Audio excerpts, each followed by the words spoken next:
do Senhor, meus irmãos, é o seu dia preferido? Espero que sim, eu espero que o dia do Senhor seja para nós nosso dia preferido. E eu sempre pergunto para vocês, domingo de manhã, vocês dormiram bem? Dormiram bem no sábado à noite? Foram dormir mais cedo? E eu lembro que é fundamental que a gente durma bem, que a gente descanse bem, para o melhor aproveitamento do culto. Às vezes alguns reclamam, mencionam a dificuldade que tem de acompanhar a pregação, mas dormir bem ajuda a gente a estar com a mente mais disposta também. Para que não aconteça o que aconteceu com um membro de igreja alguns séculos atrás, e conversando com o seu pastor, disse para ele: pastor, o dia do Senhor é meu dia preferido. O pastor: irmão, mas que benção, né? Mas por que é o dia preferido? Ele falou: pastor, primeiro porque eu não preciso trabalhar, né? Segundo porque eu vou para a igreja, vou lá para o meu canto, cruzo as minhas pernas e simplesmente durmo. Eu espero que o seu dia do Senhor seja preferido, o seu dia preferido, mas não nesse sentido. Por isso digo, sempre repito, durma cedo no sábado, esteja disposto de manhã para cultuar o seu Senhor. Amém? Abacuque capítulo 1, versículo 12, que diz assim a santa palavra de Deus. Abacuque, respondendo a Deus, orou da seguinte maneira: não és tu desde a eternidade, ó Senhor meu Deus, ó meu santo, não morreremos. Ó Senhor, para executar juízo puseste aquele povo. Tu, ó rocha, o fundaste para servir de disciplina. Somente até aí. Vamos a Deus em oração, rogando a sua graça, rogando a sua bênção sobre nós, porque nós somos totalmente dependentes de que Ele nos ajude com o seu Espírito. Caso contrário, nós não teremos nenhum proveito de ouvir essa mensagem, nem de eu apresentá-las a vocês. Vamos orar e rogar a graça do nosso Senhor Jesus Cristo. Ó nosso Senhor e Salvador, nós rogamos a Ti nesse momento que Tu possa nos conceder graça e misericórdia. Nós somos tão pequenos diante da Tua majestade, nós somos tão ignorantes diante do Teu conhecimento. Quem somos nós para podermos mencionar sequer o Teu nome em nossos lábios impuros e pecadores?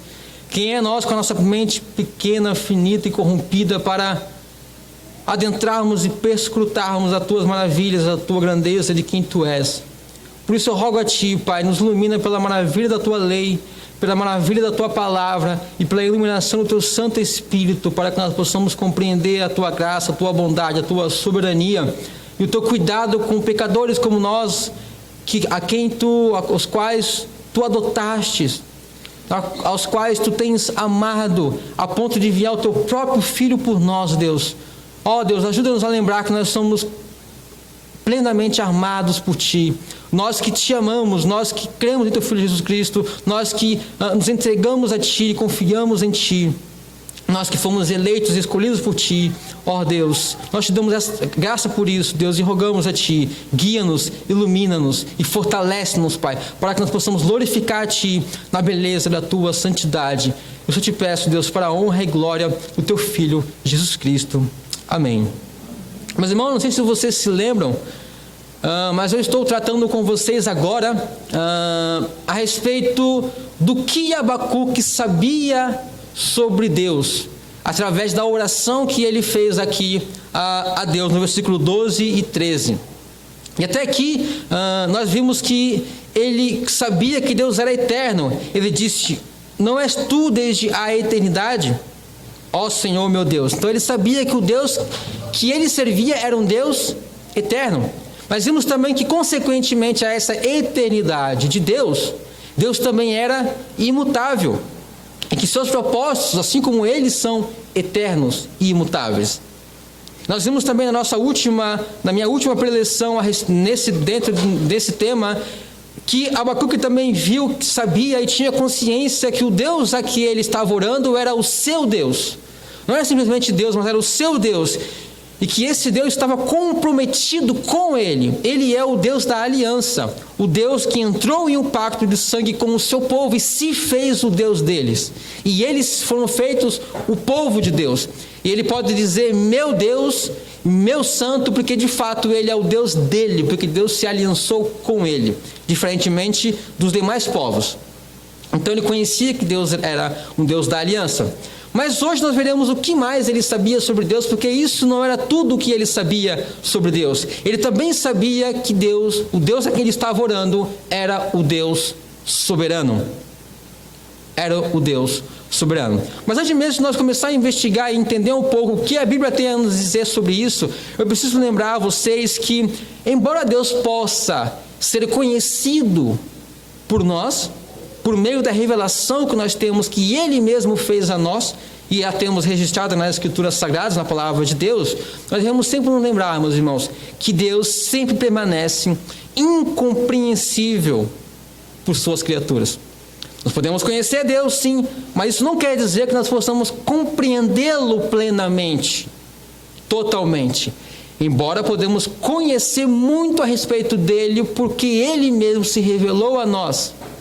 O que eu quero dizer com isso é que jamais devemos pensar que nós podemos compreender a Deus plenamente e completamente.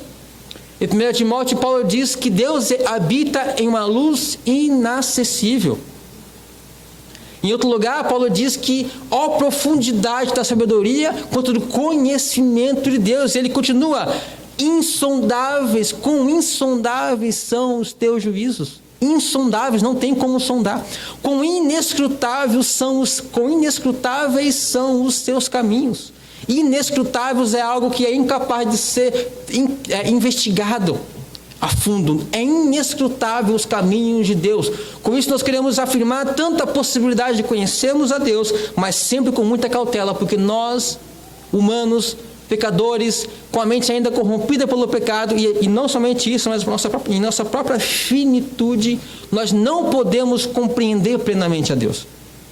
É por isso que vai ter muitas coisas que nós vamos aprender, que Deus revelou a nós, que nós vamos ter dificuldade de entender como que isso se dá, embora nós possamos conhecer o que Ele está dizendo, o que Ele é. O que eu quero dizer com isso, talvez com uma ilustração pode ajudar melhor. Nós sabemos que o ser humano é um dos maiores seres, o ser mais inteligente que existe dentre as criaturas de Deus. Agora você imagina quando você vai na cozinha da sua casa e você vê uma barata olhando para você em cima da pia. O quanto que essa barata pode compreender você? Muito pouco, não é verdade? Mas vamos um pouquinho além. O seu cachorro e o seu gato. O seu cachorro e o seu gato conhecem você, não conhecem? Bastante, talvez como muitos outros não conhecem. Ele conhece seu cheiro, ele conhece sua fisionomia, conhece suas roupas, conhece o seu jeito, ele sabe se você está triste, sabe que está chorando, que está triste, se você está alegre. Eles têm essa sensibilidade às vezes de perceber essas coisas. Mas embora ele possa conhecer vocês, o quanto que o seu gato, o seu cão pode compreender você, compreender o que você faz e o porquê você faz o que você faz, é muito pouco, não é verdade? O seu gato pode conhecer você, o seu cachorro pode conhecer você, mas ele não pode te compreender. Por que não? Porque você é um ser muito superior ao ser dele. Você tem uma inteligência muito superior à inteligência e à capacidade dele. Então isso eu quero usar para que você entenda. Nós podemos conhecer muito de Deus, mas visto que Ele é um ser tão infinito, tão superior, tão transcendente, um ser eterno, infinito, que nós somos como baratas diante da grandeza dele. Nós somos como os cães, como os cachorros. Nós podemos conhecê-lo, podemos amá-lo, podemos nos aproximar dele, descansar nos colos dele, ser alimentados por ele, ser sustentados por ele, mas nós jamais podemos compreendê-lo plenamente. Esse é o nosso Deus. Podemos conhecê-lo, mas jamais podemos compreendê-lo totalmente. Por isso, Dr. Martin Lloyd-Jones, falando sobre o conhecimento de Deus, ele fala uma frase muito interessante. Antes de falar sobre isso, ele diz sobre o conhecimento de Deus, ele diz: eis aí um tema que ocupará o povo de Deus ao longo das infinitas eras da eternidade. Nós passaremos as eras da eternidade conhecendo a Deus e tendo nossos olhos vislumbrados diante da glória e da majestade de Deus. Este é um tema que ocupará infinitas eras dentro da eternidade adentro. Pois bem, meus amigos, vamos prosseguir então. Nós podemos saber então, como eu afirmei, que Deus é soberano. E nós já vamos ver como nós podemos saber isso a partir desta oração. Mas a pergunta que fica agora para nós é: o que significa a soberania? Ou melhor dizendo, se alguém questionar você e te perguntar, o que é soberania? Aliás, você afirma crer que num Deus soberano. E alguém te pergunta, o que é soberania? Como é que você lhe responderia? Talvez você saiba que Deus é soberano para você, não é verdade? Eu entendo, Deus é soberano. Mas você saberia explicar isso para os outros? Você saberia colocar em palavras, definir isso, explicar para os outros? Isso nos lembra de uma outra coisa. Nós temos que conhecer a Deus, não somente para nós mesmos, nós temos que conhecer a Deus para os outros também. Nós temos que conhecer a Deus mais profundamente para conseguir apresentá-lo aos outros. E por isso nós precisamos estudar mais a fundo o que Deus revela de si mesmo na sua palavra. O apóstolo Pedro, ele diz que nós devemos estar prontos para responder a cada um que perguntar a nós qual é a razão, qual é o motivo da nossa esperança. Por isso eu te convido a meditar um pouco e entender um pouco mais sobre a soberania de Deus, ainda que tudo que eu vou falar aqui é apenas introdutório. Bom, soberania, uma das definições possíveis, é aquele ou aquilo que não conhece ninguém superior e nem igual em poder e autoridade. Uma definição bem básica de soberania. O que é uma pessoa, um ser ou uma entidade soberana? É aquela que não reconhece nenhum poder acima dela. É aquela que detém todo o poder, e isso significa soberania. Ter autoridade é uma coisa, mas alguém pode ter autoridade, mas também estar debaixo da autoridade. Ter soberania é ter autoridade, mas não somente tê-la, mas ter toda a autoridade, de maneira tal que não existe nenhuma autoridade acima deste poder. Isso, basicamente, seria uma definição da palavra soberania. Ok? Isso já pode ajudar você a compreender um pouco melhor. Só que isso não chega nem perto da definição de soberania que a Bíblia nos ensina. Interessante que a Bíblia nos ensina algo muito mais profundo quando se fala da soberania de Deus. E o autor A.W. Pink, no seu livro, ele diz o seguinte: podemos definir soberania de Deus como a operação do seu governo absoluto sobre toda a sua criação. Sendo ele infinitamente elevado acima das demais elevadas criaturas, ele não é sujeito a ninguém. Não é influenciado por nada. Absolutamente independente. E ninguém consegue frustrá-lo, nem impedir os seus propósitos. Assim, a sua palavra declara expressamente em Isaías 46:10: o meu conselho, ou meu propósito, será firme, e farei toda a minha vontade. Quem é que pode dizer assim, meus irmãos? Farei toda a minha vontade. Quem é que pode ter todas as suas vontades feitas? Só mesmo aquele que é Deus. E Daniel 4:33 diz: segundo a sua vontade, ele opera com o exército do céu e os moradores da terra. Não há quem possa deter as suas mãos. Daniel 4:35 diz isso. O sentido da soberania divina, então, Pink diz, é que Deus é Deus de fato, bem como é de nome. Que ele, então, ocupa o trono do universo, dirigindo, prestando atenção nisso, dirigindo todas as coisas e fazendo todas as coisas, abre aspas, Efésios 1:11, segundo o conselho da sua vontade. Isso, meus irmãos, é o que é a soberania de Deus, e na verdade é isto que significa mesmo a própria palavra Deus. Um ser soberano e que opera sempre os seus propósitos, e nenhuma de seus propósitos, nenhuma de suas vontades podem ser impedidas.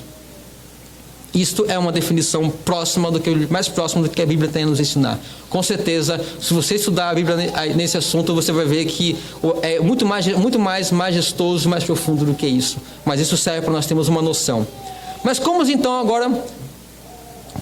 que nós podemos chegar à conclusão que Abacuque sabia que Deus era soberano a partir desse versículo 12, onde ele diz: ó Senhor, para executar juízo puseste aquele povo, tu, ó rocha, o fundaste para servir de disciplina. Aonde está aqui que nós podemos saber que Deus era soberano na visão de Abacuque? Bom, aí está, ele falando, se referindo à Babilônia: tu puseste aquele povo, tu o fundaste para servir de disciplina. Vocês observam o que Abacuque está afirmando sobre Deus aqui nesse versículo? Quem é qual é a situação que ele estava vivendo e quem é essa nação que ele se refere que Deus afundou? Quem era este povo? Ao que o profeta se refere aqui que Deus fundou eles e o levantou. A Babilônia, uma nação pagã, ímpia, que construía toda a sua glória, poder e riqueza por meio da violência e da guerra injusta, do genocídio e da crueldade. Mas aqui está Abacuque dizendo: ó Senhor, tu afundaste. Meus irmãos, é uma nação ímpia, é uma nação cruel, é uma nação que matava crianças, matava mulheres, que fazia crueldades com crianças, com mulheres nas nações que invadiam. No entanto, esse homem está dizendo: tu fundaste, tu levantaste para ser um instrumento nas tuas mãos, servir de disciplina. Percebe a grandeza do Deus de Abacuque aqui, através da sua oração?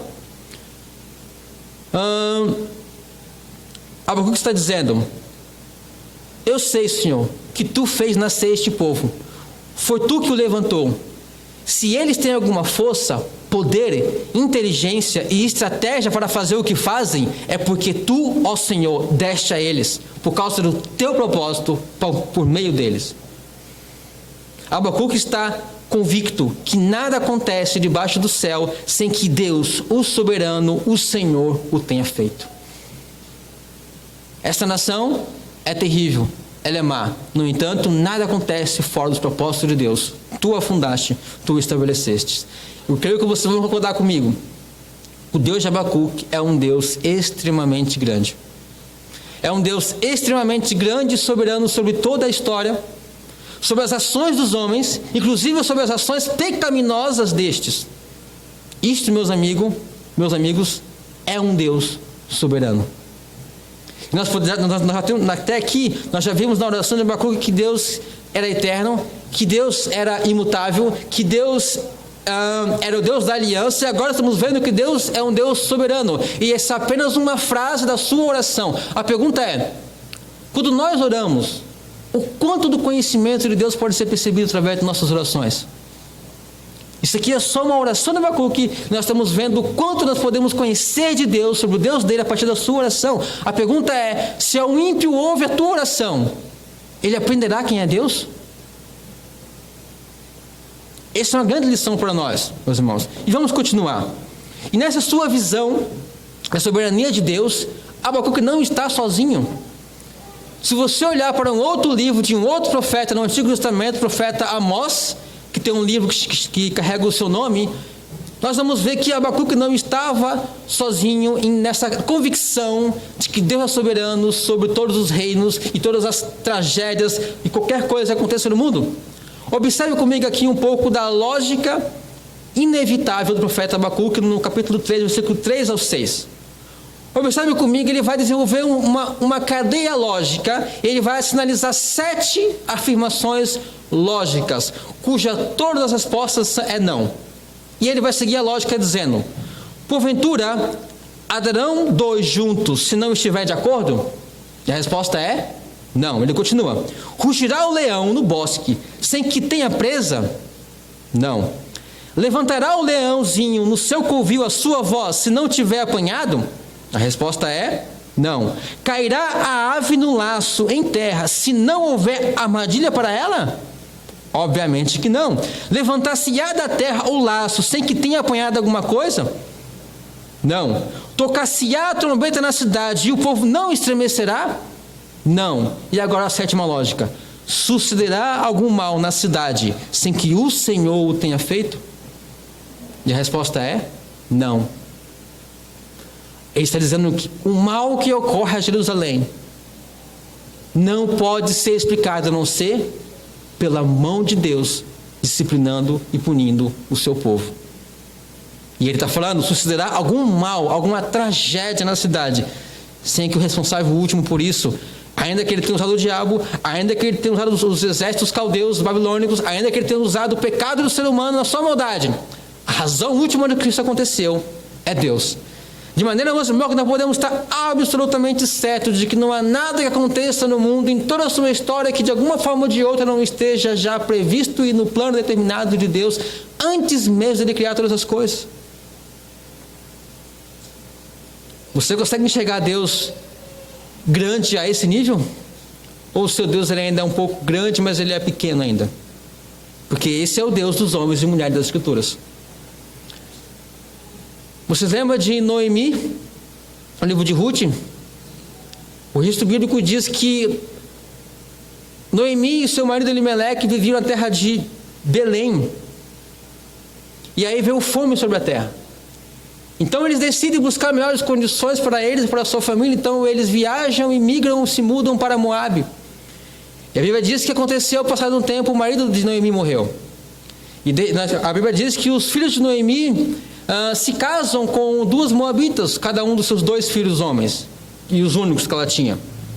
E de repente passa mais um tempo e os 2 filhos de Noemi morrem. E aí então Noemi decide voltar. Noemi ouve falar que Deus voltou a abençoar a terra de Belém, voltou a ter pão e voltou a ter alimento. Então ela decide voltar para a sua terra Belém. Ela volta para a sua terra, volta para a sua casa. Só que ela volta sem o marido e ela volta sem os 2 filhos. Toda a sua família fora perdida. Mas, no entanto, quando ela chega em Belém, as mulheres da cidade se reúnem em volta dela e dizem: não é essa Noemi? E a palavra Noemi, o nome dela significava ditosa ou feliz. E aí ela diz o seguinte: não me chameis Noemi, chamei-me Mara, porque grande amargura me tem dado o Todo-Poderoso. Ditosa eu parti, porém o Senhor me fez voltar pobre. Por que, pois, me chameis Noemi? Visto que o Senhor se manifestou contra mim e o Todo-Poderoso me tem afligido. E Mara significa amarga. Você percebe, meus irmãos, o tamanho do Deus de Noemi? Ela não diz que o diabo roubou os filhos dela. Ela não diz que o acaso levou os filhos dela. Ela diz que o Todo-Poderoso lhe tem feito voltar pobre e lhe tem afligido. E tem manifestado contra ela a sua mão. Percebe a grandeza do Deus que ela tinha? Que ela via? De que nada acontece se não foi Deus que fez. Até mesmo coisas terríveis, meus irmãos. Obviamente que Deus não é o diabo. O diabo faz coisas terríveis, mas por causa dos seus propósitos terríveis. Mas Deus não é o diabo. Deus faz coisas terríveis, sim. Até mesmo usar o diabo, por exemplo, para provar Jó. No entanto, Deus não é o diabo. O diabo faz o mal porque ele quer o seu mal. No entanto, Deus faz o mal quando ele faz ou predetermina que algum mal aconteça na nossa vida, mas porque ele faz isso para o bem. Porque ele quer o nosso bem, é que ele nos disciplina, é que ele nos prova. E quando nós nos obedecemos, que ele nos pune para o nosso bem. Então, coisas más podem acontecer em nossa vida por uma ação direta de Deus. Mas não porque ele quer o nosso mal, porque ele é o todo bondoso Deus. Lembre-se disso. Deus não é o diabo. O diabo faz o mal para o ser humano porque ele quer o mal do ser humano. Mas quando Deus faz o mal ao ser humano, ele faz porque ele quer bem. E sempre tem algum propósito por trás disso. Nunca é uma coisa por si. Sempre tem um propósito. Ainda que o Noemi nunca venha a saber, enquanto ela estava viva nessa terra, qual era o propósito. Talvez nós, enquanto estivermos aqui, nunca saberemos o porquê. Talvez na eternidade não saberemos o porquê. Mas nós podemos ter certeza, baseado na bondade de Deus, de que se algo ruim aconteceu comigo e com você, foi Deus que fez e Ele fez porque isso tinha algum fruto bom para ser colhido na minha vida, ou ser plantado na minha vida. Amém? Vamos continuar. Diferentemente, então, da maioria de hoje, para os homens e as mulheres registrados nas Escrituras, não havia nenhuma desgraça e nenhuma má sorte que ocorresse em qualquer lugar, com qualquer que seja, que não tenha sua fonte e sua razão última em Deus. Talvez você não concorde comigo, mas isso é o ensino bíblico, e não a minha ideia sobre Deus. Como eu acabei de dizer, eu sou apenas um barato, eu sou apenas um animal. Eu não posso saber nada de Deus se Deus não me revelar e se revelar na sua palavra. Quem sou eu, quem sou nós para nossa mente tentar definir Deus? E quem é Deus e como Deus age? A sua palavra é que nos diz o que Ele faz, o que Ele é. E eu tenho que me submeter à sua revelação. Pois bem, Como, meus irmãos, o Deus da Bíblia, então, é totalmente diferente, na verdade, do Deus da maioria dos cristãos de hoje. É muito diferente. Porque nós estamos o tempo todo correndo com medo do diabo. E quando acontece uma coisa ruim, nós falamos o diabo. E às vezes Deus usou o diabo. Mas nós podemos ter certeza de que nós podemos orar a Deus e dizendo: ó Senhor, qual o teu propósito em tudo isso? Ó Senhor, nu vim do ventre da minha mãe e nu voltarei. Bendito seja o nome do Senhor. Foi a oração de Jó. Não foi disse: ó Senhor, por que tu não me guardou do diabo? Não, foi: ó Senhor, tu fizeste isso. Nu vim do ventre da minha mãe e nu voltarei. Bendito seja o teu santo nome. Amém. O A.W. Pink também diz: o conceito de Deus que predomina hoje em dia, mesmo entre os que professam crer nas Escrituras, é uma deplorável caricatura, uma burlesca imitação da verdade.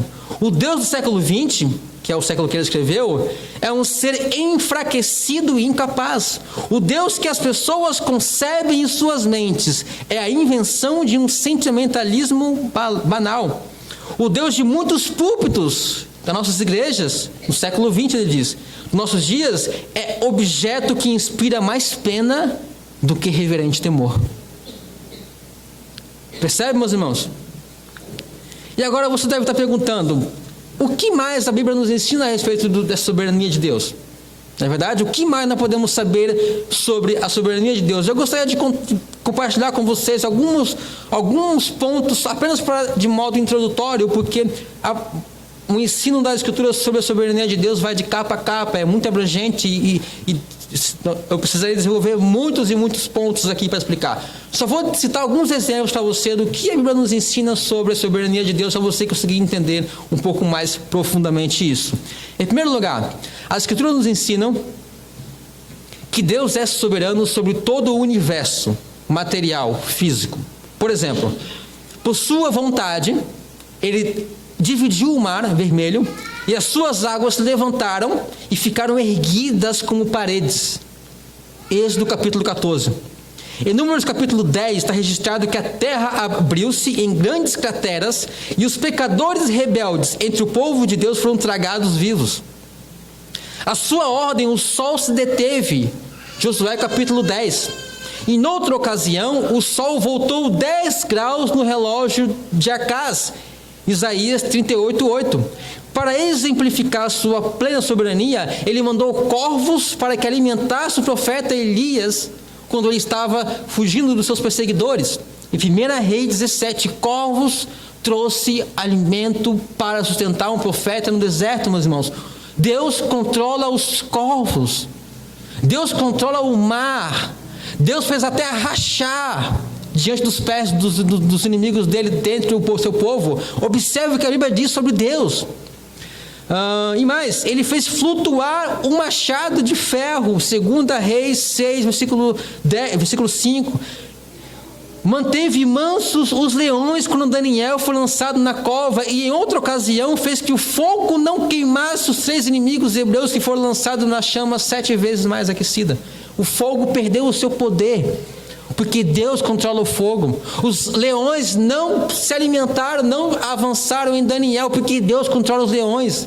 Deus controla, Deus é soberano sobre o universo material, o físico, sobre as leis da natureza. Se Ele quiser fazer que chova em um lugar, Ele faz. Se Ele quiser que não chova, Ele faz. Ele controla o universo por meio das leis que Ele mesmo criou. Ele é soberano sobre todo o universo. Isso é só um exemplo, tem muito mais nas Escrituras ensinando sobre isso. Por exemplo, Jonas foi jogado ao mar, mas o peixe o engoliu e o manteve vivo. Como isso pode acontecer? Deus é soberano sobre tudo, o mar e até os grandes peixes do mar. Em segundo lugar, a Escritura nos ensina que Deus é soberano também sobre todos os acontecimentos da história. Isso que foi lido na liturgia, Isaías 46, 9 e 10. Como que Deus diferencia-se dos demais deuses que era crido naquela cultura? E Deus fala o seguinte: lembrai-vos que eu sou Deus e não há outro. E ele vai dizer qual é a característica do Deus verdadeiro e do Deus falso. Ele vai dizer que anuncio o fim desde o princípio.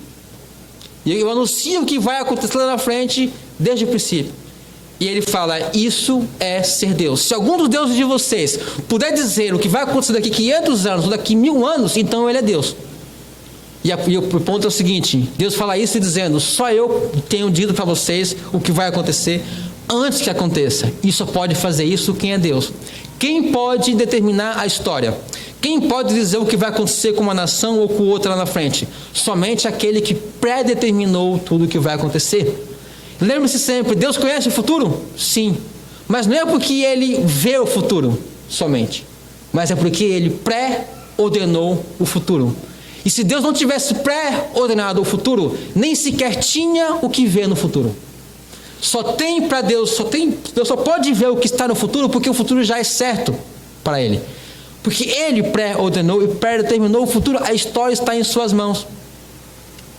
Um exemplo disso, e com certeza um exemplo bem dramático, importante sobre isso, é o que Pedro prega logo no dia do Pentecoste, quando o Espírito Santo é derramado sobre eles. A pregação de Pedro contra os judeus era o seguinte: vós israelitas, escutai essas palavras, a Jesus, o Nazareno, a este que foi entregue pelo determinado propósito e presciência de Deus, vós matastes, crucificando-o pelas mãos de iníquos.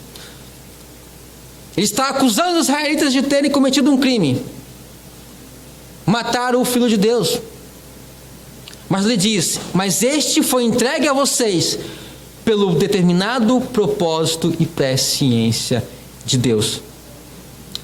Observam isso? Ele sabe que Deus é que governa esses pontos da história.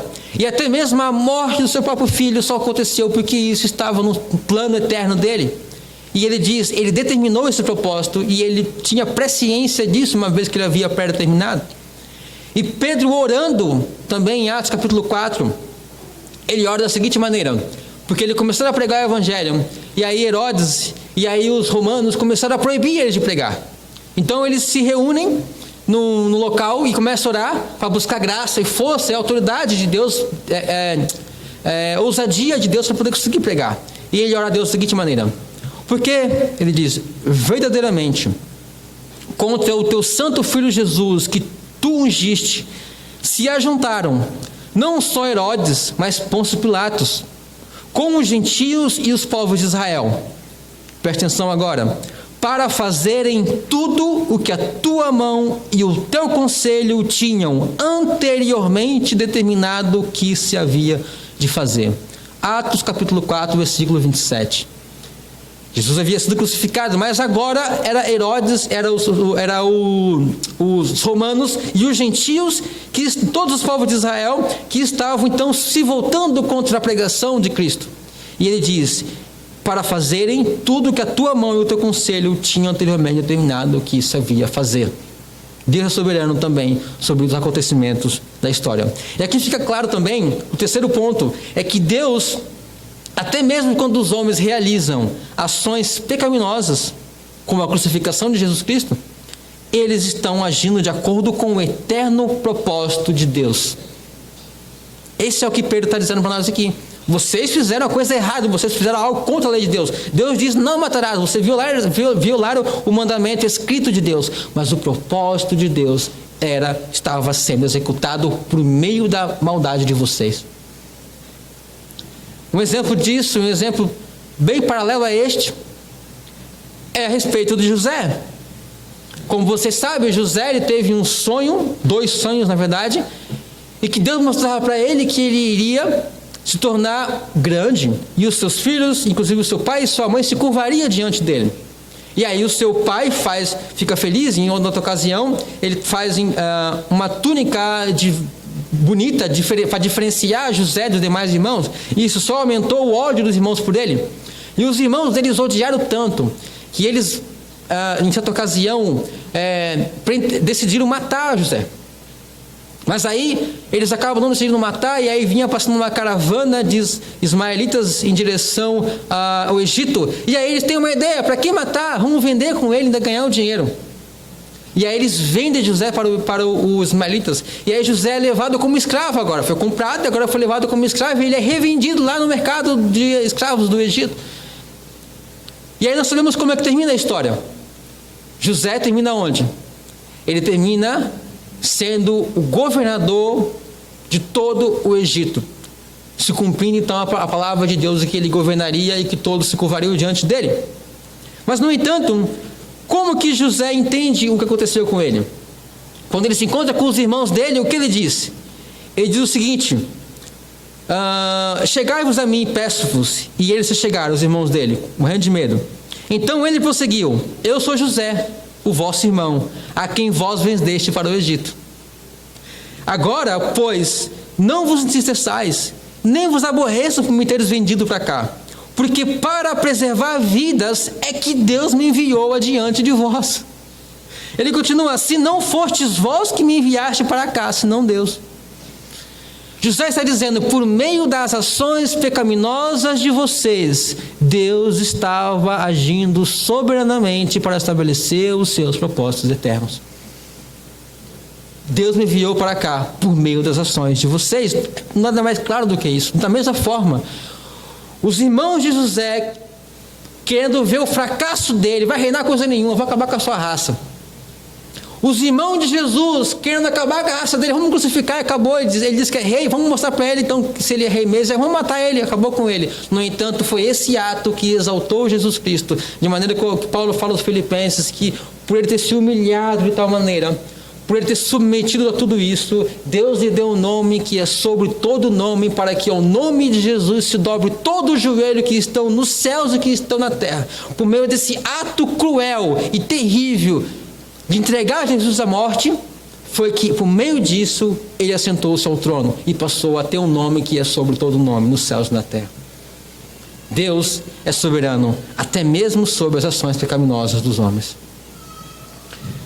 Uma rápida aplicação disso, meus irmãos, é o seguinte: como que você reage quando alguém peca contra você?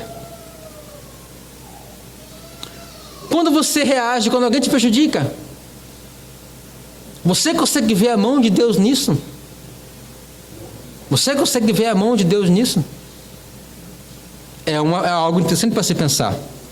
Em quarto lugar, e agora eu peço aí a máxima atenção de vocês, porque esse é um dos pontos mais solenes a respeito da soberania de Deus. E esse é um ponto mais sério e mais difícil de se compreender.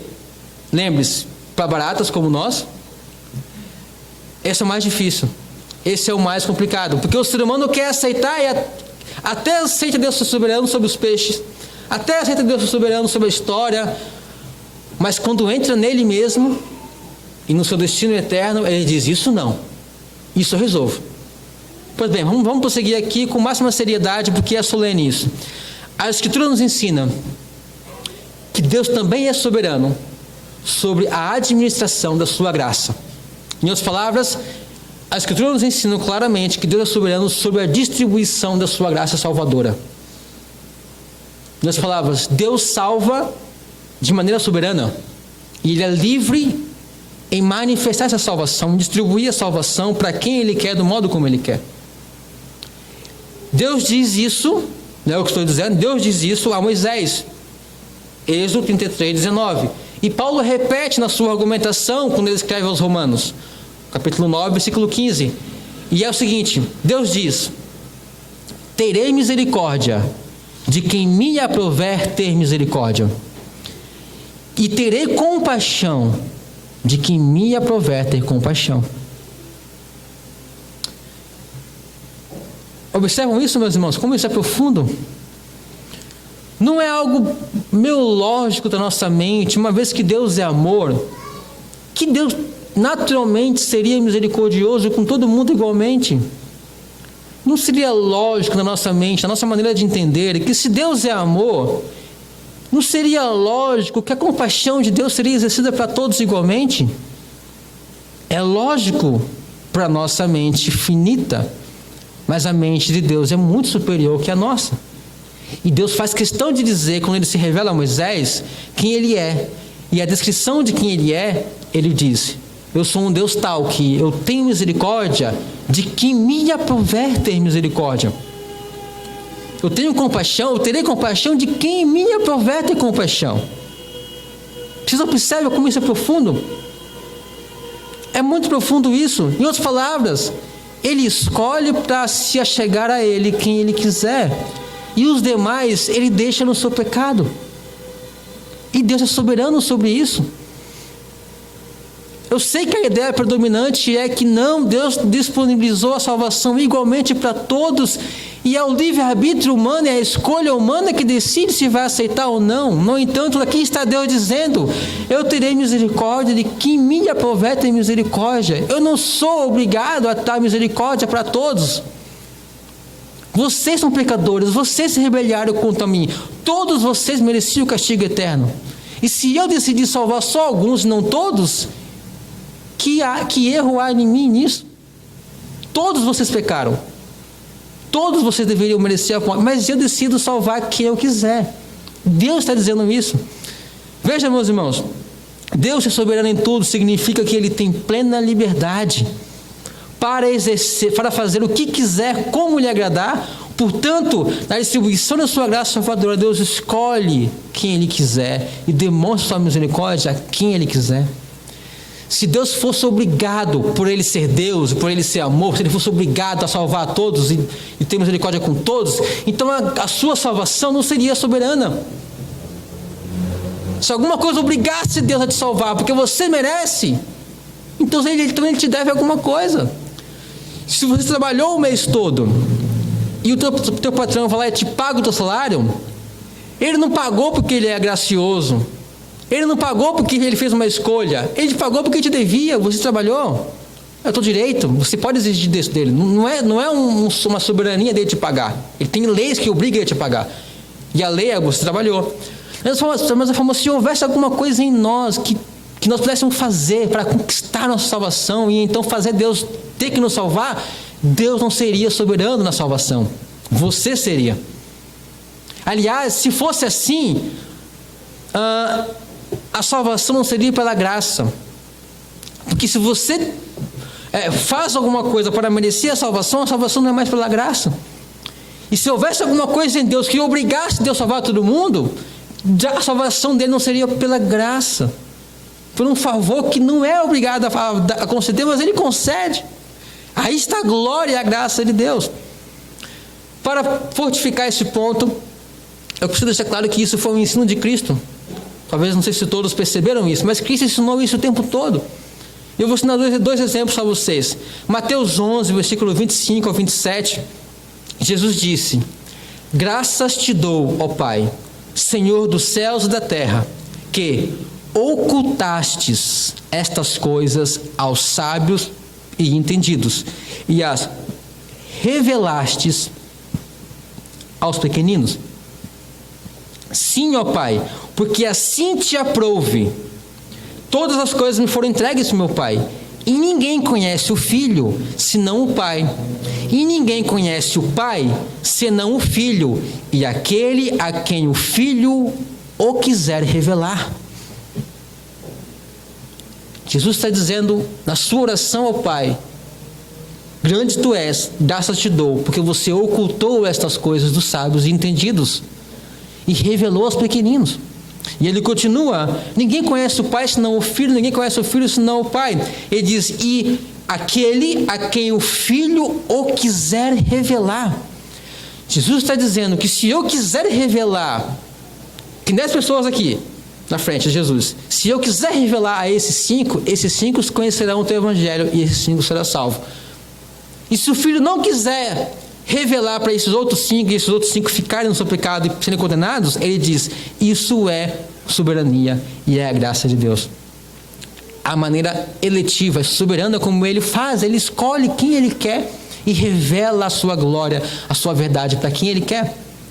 Mais claro ainda, porque ali Ele usa a palavra converter, para que não se converta, Ele vai dizer em Marcos capítulo 4, versículo 11 ao 12: e disse-lhes: a vós vos é dado saber o mistério do reino de Deus, mas aos que estão de fora, todas essas coisas se dizem em parábolas, para que vendo, vejam e não percebam, para que ouvindo, ouçam, mas não entendam, para que não se convertam e lhes sejam perdoados os pecados.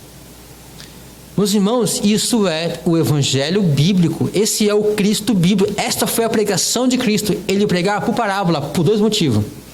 A parábola revelava, explicava melhor as coisas do reino de Deus, mas ao mesmo tempo a parábola fazia o quê? Para aqueles que estavam obscurecidos no seu entendimento, as parábolas ocultavam a verdade. E Jesus diz, por que isso? Para que esses não percebam, não entendam e não se convertam e tenham os pecados perdoados. Mas nós não entendemos logicamente que Deus quer que todo mundo se converta, que todo mundo tenha os pecados perdoados. Ele está falando aqui de que Deus ele ensina por parábola, para que uns vejam e sejam convertidos, e para que outros não vejam e não sejam convertidos, para que eles não sejam perdoados. Isso, meus irmãos, nada mais é do que, está vendo aí? Deus é soberano. Muitos são chamados, poucos escolhidos. A pregação do evangelho está para todos, o ensino de Cristo era para todos, mas ele ensinava de tal maneira que só alguns entendiam, porque só alguns tinham iluminação do Espírito Santo no seu interior para abrir o seu entendimento, para que eles enxerguem a glória do evangelho de Cristo Jesus. Isso é solene, isso é um mistério, isso é profundo para criaturas pequenas como nós, mas na mente de Deus isso está completo, isso está pleno, isso é plenamente justo. Embora na nossa mente nós achemos isso muito estranho. Muito estranho, não é verdade? No entanto, esse é o Deus que é revelado a nós nas Escrituras. Um Deus totalmente soberano, inclusive sobre a maneira dele salvar e na distribuição de sua graça. E Paulo vai concluir, portanto, Deus tem misericórdia de quem Ele quer e endurece a quem Ele quer. E Paulo está simplesmente reproduzindo o ensino de Jesus e o ensino de Deus no Antigo Testamento. Portanto, meus irmãos, na prática, o que nós podemos dizer que significa Deus ser soberano na nossa vida? Nossa vida prática, na segundo dia da semana, amanhã, que nós vamos trabalhar nossas aflições do dia a dia, o que significa na prática de um cristão Deus ser soberano? Em primeiro lugar, significa que nós temos plena segurança. Plena segurança. Se Deus é de tal modo soberano, então significa que nada acontece no mundo e na vida de cada um de nós por acaso. Nada. Nada. Nós estamos 24 horas por dia, em todos os dias de nossas vidas, seja nessa vida ou na porvir, nas mãos de um Deus todo-poderoso e todo-bondoso. Se você é filho e você o ama, não há o que temer. Todas as coisas cooperam para o bem daqueles que amam a Deus. Segurança plena. Isso que significa? Segurança plena não só com relação ao meu destino eterno, mas segurança plena em relação ao que tudo que acontece na minha vida é o tratamento de um pai para um filho amado. E um pai com um filho amado às vezes faz coisas que o filho não gosta. Um pai que ama o filho às vezes faz o filho chorar. E o filho não entende por quê. Mas o Pai faz somente aquilo que é o bem e o melhor. Nós estamos num Deus todo-poderoso, mas também um todo-bondoso Deus. Todo-bondoso Deus. Se um ser soberano fosse um Deus mau, ou se um ser soberano fosse mau, isso seria terrível. Mas se um ser soberano é totalmente bom, isso é maravilhoso. É maravilhoso. Se nós temos um rei que é bom, glória a Deus, maravilha. Mas tivemos um rei que é mau, ai de nós, não é verdade? Então, a soberania não é problema, o problema é o caráter de quem é esse ser soberano. E graças a Deus que não é eu nem você, é Ele. Segundo lugar, Deus é soberano significa que nós temos um destino. E tudo que está acontecendo no mundo, na história, hoje, amanhã, ontem e sempre, está caminhando exatamente para o cumprimento final de todos os eternos propósitos de Deus para conosco. Toda a história está nas mãos de Deus e se caminhando exatamente, nada nunca fugiu da vontade de Deus, e nós temos um destino e um propósito certo a se cumprir. Podemos estar certo disso. Terceiro lugar, nós não temos motivos, uma vez que Deus é soberano, desse modo, nós não temos motivo para andar ansiosos. Se Deus não fosse soberano, então eu e você teríamos muitos motivos para nos preocupar, não é verdade? E deveríamos viver sempre temerosos de que alguma coisa ruim ou terrível possa acontecer que não estivesse no plano de Deus. Mas não é assim a verdade. O fato é que Deus é soberano, então nunca deveríamos ser dominados pela ansiedade, pela inquietação, pelo medo, e nunca deveríamos estar abalados ou alarmados com qualquer coisa que seja. Deus é soberano. Não importa o que aconteça. Ele é soberano, não tem um motivo para andar ansiosos, temerosos e assustados.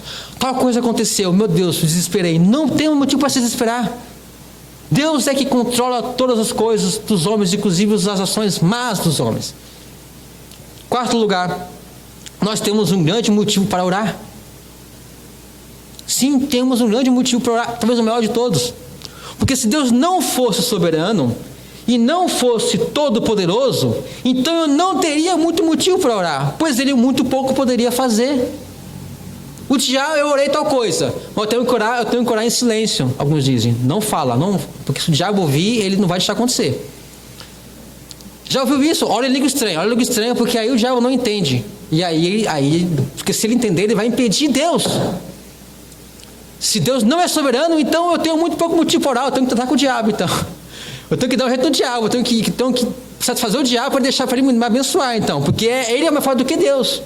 Mas se Deus é soberano e Ele pode fazer tudo o que Ele pode fazer, então eu tenho muito motivo para orar. Aliás, então toda a minha vida deve viver em oração diante dEle.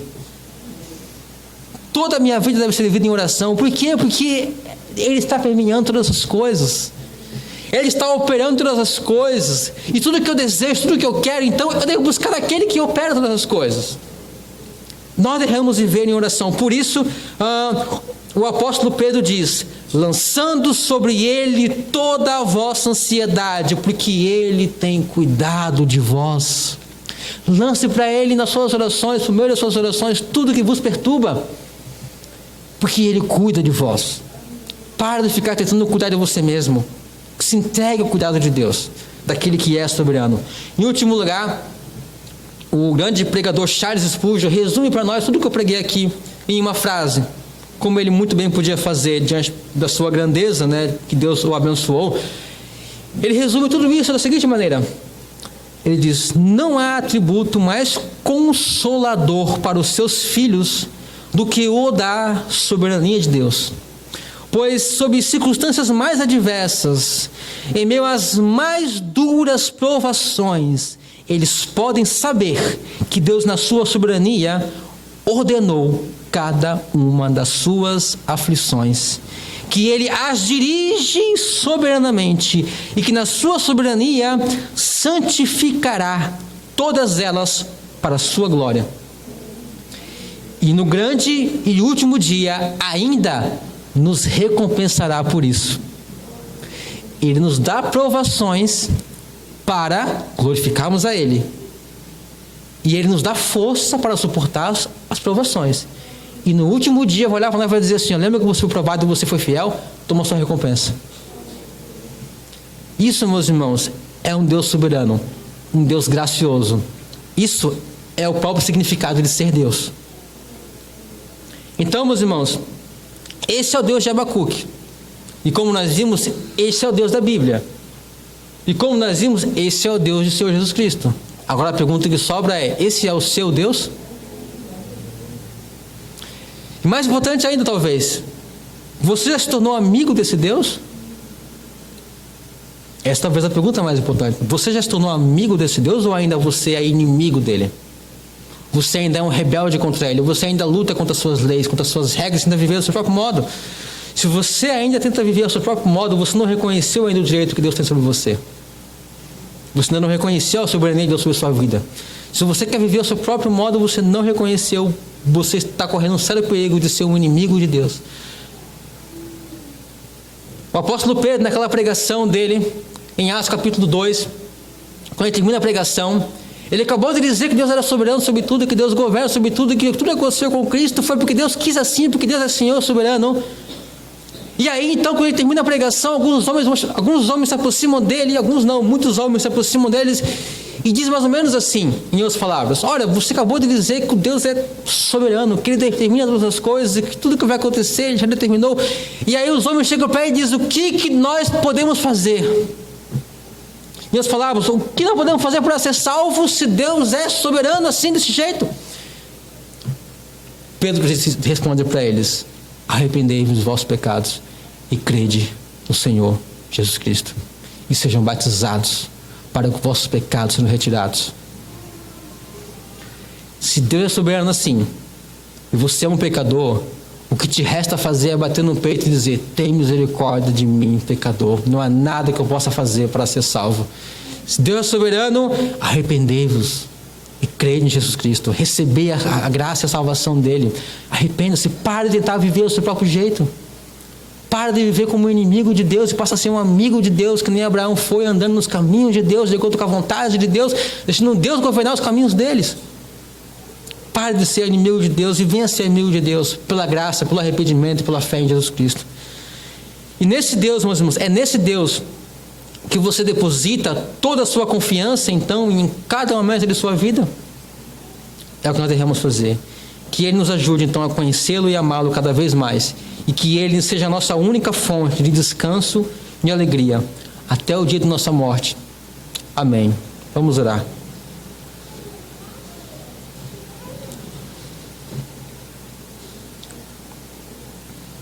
Ao Senhor nosso Deus e Pai, nós te damos graça pela Tua grande glória, pela Tua grande majestade e soberania. Obrigado, Deus, por Tua eternidade, por Tua santidade, por Tua justiça, por Teu amor, por Tua soberania ter sido revelada a nós, pequeninos que somos. Nós somos apenas crianças, Senhor, diante da Tua grandeza. Nós somos totalmente dependentes de Ti em tudo. Nós somos crianças, e nos ajuda a lembrar quem nós somos diante de Ti, Deus. Nos ajuda a nos curvar diante de Ti. Oh, Deus, perdoa a nossa rebeldia, perdoa o nosso orgulho, perdoa a nossa dureza de coração, porque nós não conseguimos confiar em Ti, Deus, como devia. Nós não conseguimos viver em oração como devíamos. Nos perdoa, Deus, por não reconhecermos Tu como Deus em nossa vida. Nos perdoa por termos ideias erradas a respeito de Ti, Deus. Nos perdoa e nos ajuda a nos submeter à Tua palavra, Deus, a que Tu revelaste a nós. E crer no Deus que, do modo como Tu se revelaste a nós, Senhor, e não no Deus como o mundo quer que nós creiamos. Ajude-nos, Senhor, a conhecermos a Ti verdadeiramente, Deus. Ajude-nos em nossa fraqueza. É o que nós te pedimos, ó Deus, e esperamos em Ti. No nome do Teu Filho Jesus Cristo, para a honra e glória do nome de Jesus. Amém.